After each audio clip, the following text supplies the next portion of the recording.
আসসালামু আলাইকুম। আমি অ্যাডভোকেট ইমরান নিয়মিত প্র্যাকটিস করছি ঢাকা জজ কোর্টে। আজকে আলোচনার বিষয় হচ্ছে ২০২৫ সালের নতুন নিয়ম অনুযায়ী আপনি কিভাবে কোর্ট ম্যারেজ করবেন বা কিভাবে আপনি বিবাহ করবেন এবং বিবাহটি কি আপনি বিদেশ থেকে করতে পারবেন কিনা সে বিষয় নিয়ে বিস্তারিত এই ভিডিওতে আলোচনা করছি। প্রিয় দর্শক, যদি ভিডিওটি আপনার কাছে ভালো লেগে থাকে এবং এরকম নিত্য নতুন ভিডিও পেতে চান তাহলে চ্যানেলটি সাবস্ক্রাইব করে সাথে থাকা বেল আইকনটি অন করে দিবেন। প্রিয় দর্শক, ২০২৫ সালে কিছু নিয়ম পরিবর্তন এসেছে।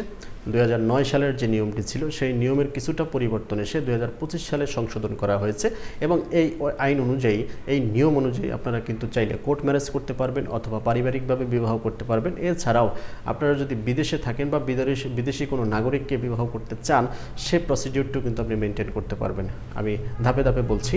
আপনি যদি কোর্ট ম্যারেজ করতে চান তাহলে উভয়ের ক্ষেত্রে 18 এবং 21 বছর হতে হবে, অর্থাৎ ছেলের ক্ষেত্রে 21 বছর এবং মেয়ের ক্ষেত্রে 18 বছর কিন্তু কমপ্লিট হতে হবে। এই সময়ের পরে আপনাদের কিন্তু ভোটার আইডি কার্ড অথবা জন্ম নিবন্ধন কার্ডের ফটোকপি হলে এবং 2 কপি ছবি নিয়ে কিন্তু আপনারা বিবাহটি সম্পূর্ণ করতে পারেন।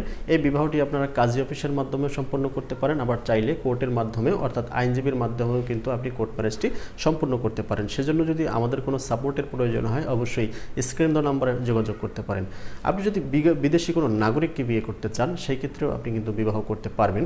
যদি আপনি কোনো বিদেশি নাগরিককে বাংলাদেশে এনে বিয়ে করতে চান তাহলে যে ব্যক্তি বা যে নাগরিককে আপনি বাংলাদেশে নিয়ে আসবেন তার কিন্তু পাসপোর্টের ফটোকপি লাগবে এবং সেই সাথে অন্যান্য যেমন ডকুমেন্টসের ভিতরে যেমন ছবি লাগতে পারে এবং সাক্ষী লাগতে পারে এবং আপনার পাসপোর্টের ফটোকপি লাগবে এবং সেই সাথে আপনার ভোটার আইডি কার্ডেরও ফটোকপি লাগতে পারে, এছাড়া ছবি লাগতে পারে এবং উভয়ের কিন্তু মাধ্যমে আপনার একটি হলফনামা হতে পারে আইনজীবীর মাধ্যমে। সেটি অবশ্যই ইংলিশে হলে ভালো হয়, যেহেতু আপনার অন্য যে দেশটি রয়েছে সে দেশের ভাষা বাংলা নাও হতে পারে।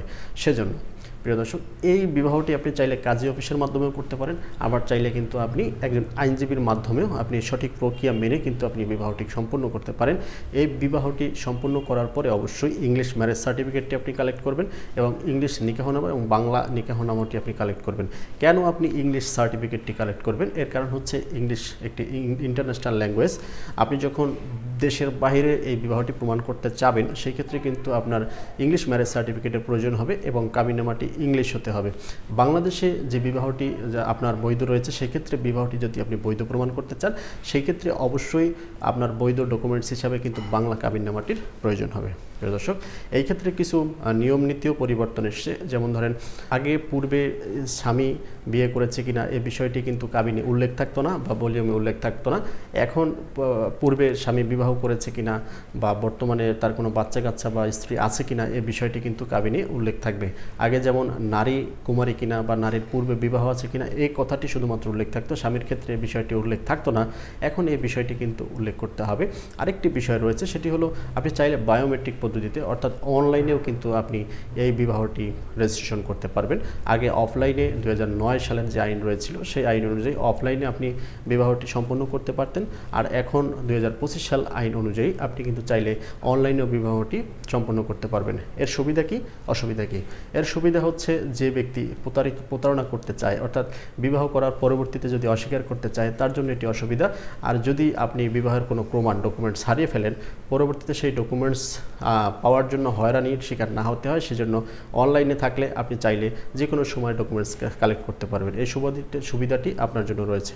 প্রিয় দর্শক, যে কোনো প্রয়োজনে বিবাহ সংক্রান্ত হোক বা আইনে যে কোনো জটিলতা বা পরামর্শের জন্য আমার সাথে যোগাযোগ করতে পারেন। আমার সাথে যোগাযোগ করার জন্য অবশ্যই স্ক্রিনে দেওয়া নম্বরে যোগাযোগ করতে হবে। ভালো লাগলে লাইক কমেন্ট শেয়ার করতে পারেন। পরবর্তী ভিডিও দেখার আমন্ত্রণ রইল। সে পর্যন্ত সবাই ভালো থাকুন, সুস্থ থাকুন। আপনাদের সুস্বাস্থ্য কামনায় আমি অ্যাডভোকেট ইমরান। আল্লাহ হাফেজ। আসসালামু আলাইকুম।